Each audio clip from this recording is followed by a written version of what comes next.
Kinnow mandarin बोलते हैं इसको। ये एक हाइब्रिड है संतरे की, जो कि अमेरिका में पैदा की गई थी। 2 बार लगा सकते हैं साल में, एक तो फरवरी मार्च में और दूसरा जुलाई से सितंबर। इसके लिए क्या कि 6 मीटर पौधे से पौधे और लाइन से लाइन 4 साल के बाद पौधा अच्छी तरह से फल देना शुरू कर देता है। वैसे पहले भी देता है, लेकिन उससे पहले हमने फल फ्रूट नहीं लेने चाहिए। पहले पौधे की बढ़वार लो। मार्च के अंदर इसकी फ्लावरिंग होती है, मार्च के पहले हफ्ते में फिर फ्रूट सेट हो जाता है। उसके बाद अक्टूबर से दिसंबर में ये पक के तैयार होता है। 20-25 साल तक ये फलदार पौधा आपको फल देता रहेगा और आपकी इनकम रहेगी। नमस्कार, हम हैं हिसार और हिसार कृषि विश्वविद्यालय की ओर से साइंटिस्ट हमारे साथ हैं डॉक्टर जीएस राणा जी। और अब हम समझने की कोशिश करते हैं कि इस पूरे बेल्ट में मौसमी या सिट्रस फ्रूट जिसे खट्टे फल कहते हैं, चाहे किन्नू हो गया और नींबू हो गया, वो कैसे इस तरफ के किसानों के लिए फायदे की खेती है, कौन कौन सी चीज़ें करनी है, कौन सी नहीं करनी है। जी डॉक्टर साहब, सबसे पहले तो बताएं कि ये बड़े बड़े साइज की अच्छी सी मौसमी दिखाई दे रही है, कौन सी वेराइटी? सबसे पहले तो मैं आपको बताऊं, हरियाणा प्रदेश में जो नींबू जाति के फलों की काश्त की जाती है, उसके अंदर सबसे पहले किन्नू आता है। किन्नो मैंड्रिन बोलते हैं इसको। ये एक हाइब्रिड है संतरे की, जो कि अमेरिका में पैदा की गई थी। तो ये हरियाणा और पंजाब में राजस्थान में लगाई जाती है। दूसरा है स्वीट ऑरेंज, जिसको मौसमी बोलते हैं दूसरी भाषा में। मौसमी इसकी किस्म है, जैसे मौसमी, पाइनएप्पल, जाफा। तीसरा है कि ग्रेप फ्रूट होता है, मोटा जो है, मोटी मौसमी के आपने देखा मार्केट में आता है। गुलाबी कलर का भी होता है और दूसरे कलर में भी, सफ़ेद में भी आता है, उसकी खेती भी होती है। फिर चौथे नंबर पे नींबू और लाइम, जो कि नींबू हम कागजी नींबू और जो छोटा नींबू भी है, जो छोटे साइज का, वो भी किसान भाई लगा सकते हैं।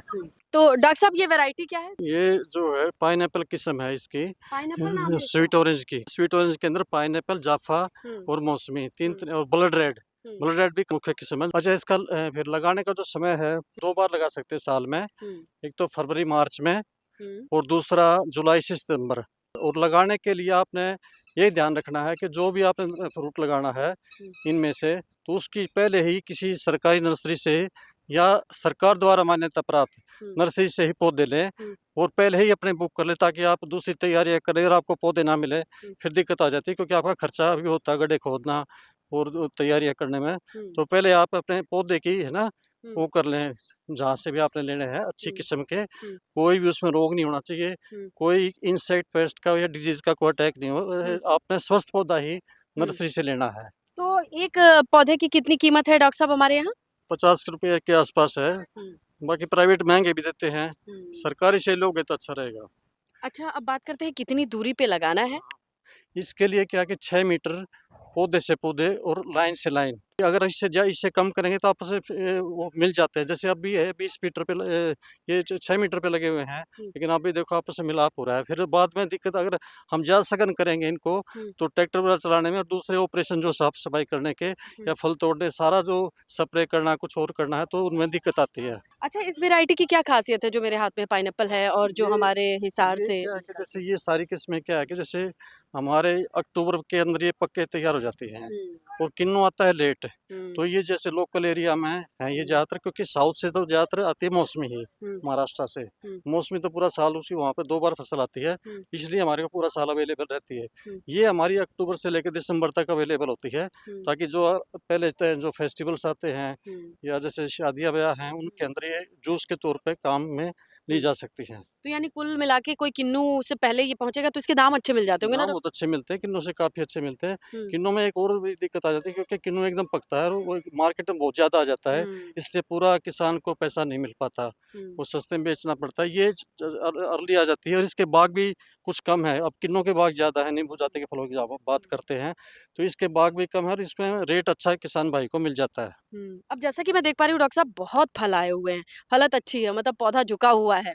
एक पौधे से कितना फल आ जाता है इसमें क्या है कि और जैसे कितने साल से आता है? 4 साल के बाद पौधा अच्छी तरह से फल देना शुरू कर देता है। वैसे पहले भी देता है, लेकिन उससे पहले हमने फल फ्रूट नहीं लेने चाहिए। पहले पौधे की बढ़वार लो उसके बाद जो है 50 से 60 किलो तक एक पौधे पे हम ले सकते हैं, डिपेंडिंग अपॉन द किस्म आपने कौन सी लगा रखी है। अच्छा, ये हर तरह के साइज के आ रहे हैं, कुछ छोटे हाँ, हैं, कुछ कुछ छोटे बड़े हैं, जैसे, ऐसा हाँ। क्यों होता है? ऐसा क्या होता है कि जैसे जो लेट कई बार क्या होता है फ्रूट सेटिंग होती है, लेट तक चलती है, जो बाद में सेट होता है फ्रूट फ्लावर से जो फ्रूट बनता है वो कई बार लेट होता है तो छोटा रह जाता है। कई बार कोई बहुत ही अंदर है, जैसे तने के इसके जो इसकी कैनोपी बोलते हैं इसको, पूरी छाया के अंदर जो रहेगा फ्रूट उसमें कई बार छोटा हो जाता है कि उसको धूप की रोशनी नहीं मिलती। ये जो कह रहे हैं डॉक्टर साहब कि धूप नहीं जैसे लगेगी। साइड का फर्क पड़ जाता है, कई बार जहाँ सन की ज्यादा एक्सपोजर होती है ना वहाँ कलर डेवलपमेंट भी अच्छा होता है और फ्रूट अट्रैक्टिव भी होता है, साइज भी ज्यादा बढ़ता है, क्योंकि फोटोसिंथेसिस जो पौधा तैयार करता है धूप की वजह से ही तैयार होते हैं। तो वो आपको अगर सन की साइड में ज्यादा अच्छा मिलेगा और जहाँ छाया है वहाँ थोड़ी क्वालिटी भी कम हो सकती है। तो कुल मिलाकर के ये फायदे का सौदा है अगर किसान लगाते हाँ, हैं। बस इसमें थोड़ा सा ये है कि आपने 3-4 साल की मेहनत करनी पड़ती है पौधे के लिए, उसका रख रखाव है, बीमारियों से कीड़े से उसको बचाना। उसके बाद आपको 20-25 साल तक ये फलदार पौधा आपको फल देता रहेगा और आपकी इनकम रहेगी, और आप चाहे खुद भी उसको मार्केट कर सकते हैं, नहीं तो ठेकेदार के थ्रू भी मार्केट हो सकती है। मार्च के अंदर इसकी फ्लावरिंग होती है, मार्च के पहले हफ्ते में फिर फ्रूट सेट हो जाता है, उसके बाद अक्टूबर से दिसंबर में ये पक के तैयार होता है। और इसमें ये ध्यान रखना कि जो टहनियाँ नीचे ज़मीन में से मिल जाती हैं उनको काट दें, ताकि को उसको है ना ज़मीन से कोई कीड़ा मकोड़ा या कोई बीमारी ज़मीन से या पानी के थ्रू पौधे पे ना आए। नीचे की टहनियों को आप काट सकते हैं, बाकी वैसे इसमें कोई साल में कोई प्रूनिंग नहीं होती, तो सदाबहार पौधा है ये। कितना रुपए किलो मतलब किसान बताते हैं बिक जाता है उनका? ये जैसे किसान भाई ये मानो कि 15 रुपए के थोक में 15-20 रुपए किलो तक बिक जाता है। और खाद पानी किस तरीके से पड़ती है? इसमें क्या है कि जैसे पानी का हम बोलते हैं, तो जब जैसे पौधा फल देना शुरू कर देता था हफ्ते के अंतराल पे गर्मियों में और 15 दिन के अंतर पे सर्दियों में आप सिंचाई कर सकते हैं, और जैसे बारिश आती है या बहुत ज़्यादा सर्दी हो जाती है उस टाइम आप उसके हिसाब से डिले भी कर सकते हैं। और कुछ लोग कहते हैं कि जब इसमें फूल आने वाला हो तो पानी नहीं देते हैं, ऐसा है हाँ, क्या? उसमें ये है कि जब आपने देखा ना फूल की डोडियाँ बननी शुरू हो गई उस टाइम अपना पानी रोक दें, अगर उस टाइम आप पानी दोगे तो सारे फूल नीचे गिर जाएंगे, अच्छा। और फिर वो उसपे फूल फ्लावर की जो सेटिंग जो फ्रूट बनेंगे फूल वो कम होगी, बहुत कम हो जाती है, इसलिए उस टाइम पानी जब तक वो मटर के दाने से बड़े नहीं बन जाते तो उससे पहले पानी ना दें। और खाद किस तरीके से लगाते हैं, खाद क्या-क्या इसमें देते क्या है, दिसंबर के अंदर गोबरी खाद और ये जो रासायनिक खाद देते हैं एसएसपी पोटाशियम वगैरह, और आधी जो यूरिया है या कोई भी नाइट्रोजन खाद है उसको आधी फरवरी में और आधी अप्रैल में फ्रूट सेट होने के बाद। अच्छा, कोई बीमारी इस पे आती हो खास या फिर बीमारी इसमें आती है, कैंकर आती है, टहनी मार रोग है, उसमें क्या टहनी मार आ जाता है तो उसमें कटाई करके आप स्प्रे कर सकते हैं कॉपर ऑक्सीक्लोराइड का 3 ग्राम प्रति लीटर के हिसाब से। कैसे पहचाने उस बीमारी को? उस वजह से ऊपर से ना जैसे अभी टहनियाँ सूख गई देखो हाँ, ऊपर सूखी दिख रही दिखाई है ना, दे रही। हाँ, हाँ तो इसको जैसे वहाँ नीचे तक काट के हाँ। और फिर उस पे स्प्रे जैसे कर दो भी, ताकि वो और आगे ना बढ़े हो, क्योंकि और उसमें पत्तियां भी मुड़ जाती हैं कई नींबू वर्गीय पौधों की। मोटल नींबू होता है और जिंक की कमी से हो जाती है। अच्छा। उसके लिए वो खाद के अंदर हमने दे रखा है, अगर टाइमली खाद दोगे ना उसमें जिंक भी है तो उससे पूर्ति हो जाती है, वो फिर नहीं होती। बहुत धन्यवाद डॉक्टर साहब आपका, ये सारी जानकारी अगर जितने बागबान होंगे उनके काम आएगी और ये अच्छा उत्पादन का जरिया हो सकता है। शुक्रिया आपका। Thank you. गाँव जंक्शन के लिए मैं स्नेहलता। भी सोशल मीडिया प्लेटफॉर्म्स पर फॉलो करें, व्हाट्सएप चैनल और जीमेल आईडी पर भी संपर्क साध सकते हैं।